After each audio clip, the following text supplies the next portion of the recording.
if Game 2 is anything like Game 1 of Clippers Suns, we are all in for a real treat tonight. Still, it's a long way to go, but we had one person who's on this show who said, you know what? I'm going to pick the Clippers to win this series, and that one person is the one, the only, Kendrick Perkins. And Perk, this blew my mind when I saw this. Kevin Durant's teams have lost in 7 straight playoff games. So for you here, what do the Suns need to do to even this series?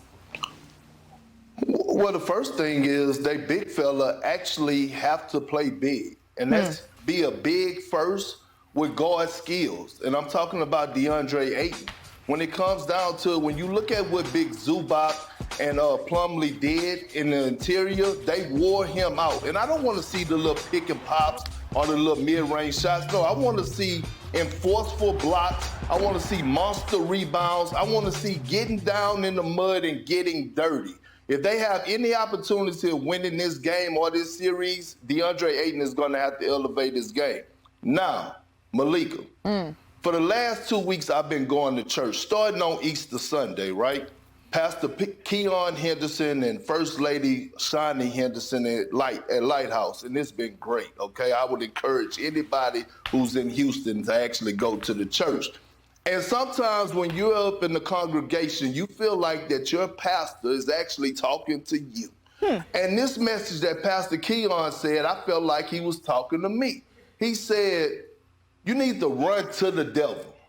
And I said, well, what that mean? I thought we supposed to run away from the devil. He's like, no, you need to run to the devil. Meaning, at some point, you're going to have to face a devil or adversity in your life that you're going to have to overcome and get through anyway. You might as well face it first. So translate this into basketball, into the Phoenix Suns. When I look at them and the word adversity pops to mind, I think about this past season, how we had Monty Williams and Devin Booker and CP3 crying and whining about fouls. Now take it to Game 1. Russell Westbrook and Devin Booker were left on the island. Russell Westbrook got a great stop. Not only did he get the block, but he also threw the ball off of Devin Booker, who was, by the way, complaining to the official about a non-call, and got the ball back, which was a key possession. So when I look at the Phoenix Suns, that type of communication needs to be in the locker room. We have to play through adversity. In order to win the championship, you're going to have to go through obstacles. Maybe that's the officials not getting calls. So when I look at the Suns, is one, Deandre Ayton, 2, they have to learn to get through adversity. We have poetry Perk, we have producer Perk, and now we have preacher Perk. Thank you so much, Kendrick Perkins, for that sermon. All right. No problem. So Phoenix, right? Ty Lue, Monty Williams, they're considered 2 of the top coaches in the league. I really don't know where to go. Pastor Perkins. Yeah, Pastor Perkins is coming through. I really don't know where to go from there. So we're just going to pass the collection plate over to this, all right? Monty Williams and Ty Lue, considered some of the 2 at the best of making adjustments right in the game. So I'm curious what you both see here. I want Chiney, you to take the Clippers. Zach, you to go first here and take the Suns on what sort of adjustments you're expecting. Well, there's a bunch, and they got to see what the Clippers have coming for them because the Clippers threw some curveballs in the first game. But I want to start with this guy up here,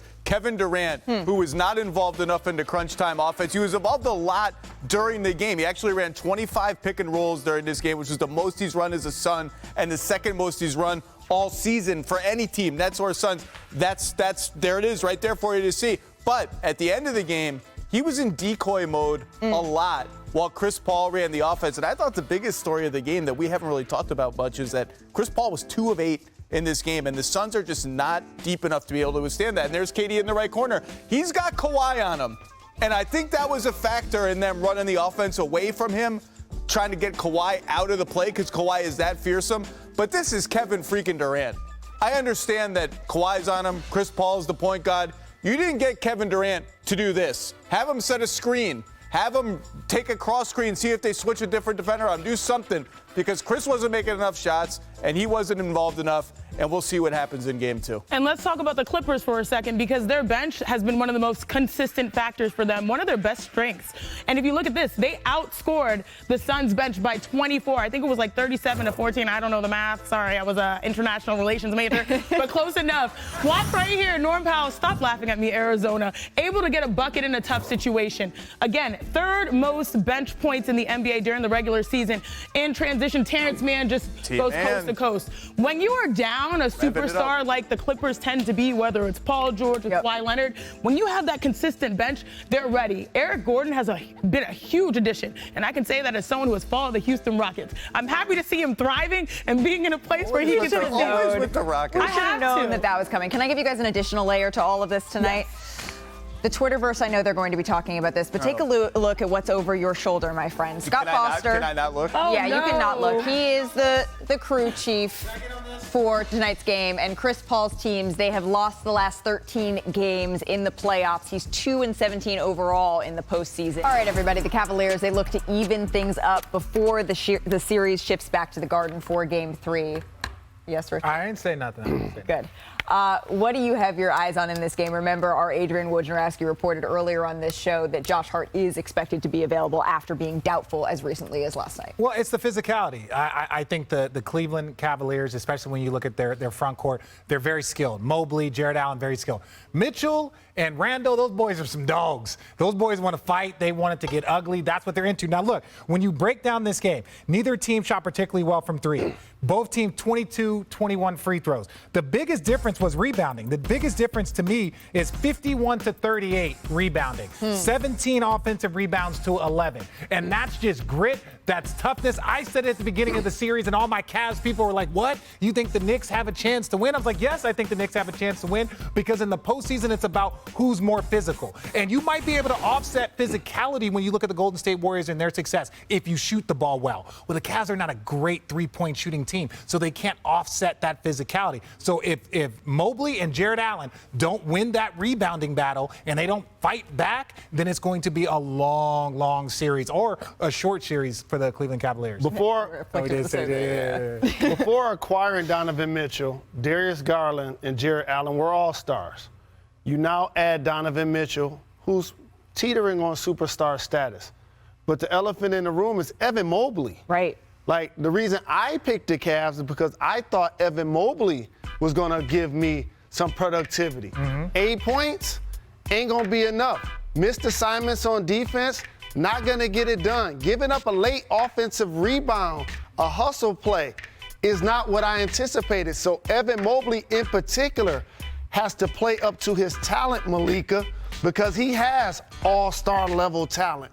But he ain't show up from a physical standpoint in game one. And to your point, the Knicks took full advantage. And you're so right, Jalen. What comes to my mind is the image it's been replaying over and over, right? When the missed free throw and Julius Randle is just able to body him out of the way. That's the one that we've been seeing over and over. And you have to match that, especially because Evan Mobley is someone who we've talked about as being a huge bright spot in this league.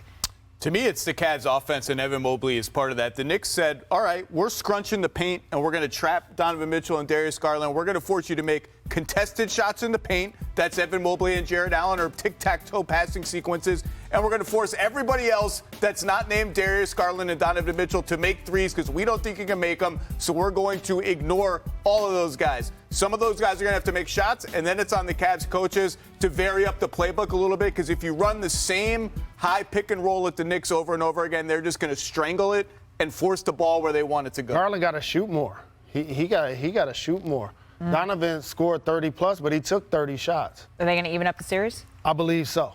Come on. The series. Sure. Sure, why not? I picked Cavs in 7, so I better pick them to win tonight. Thank you for watching ESPN on YouTube. For live streaming sports and premium content, subscribe to ESPN+.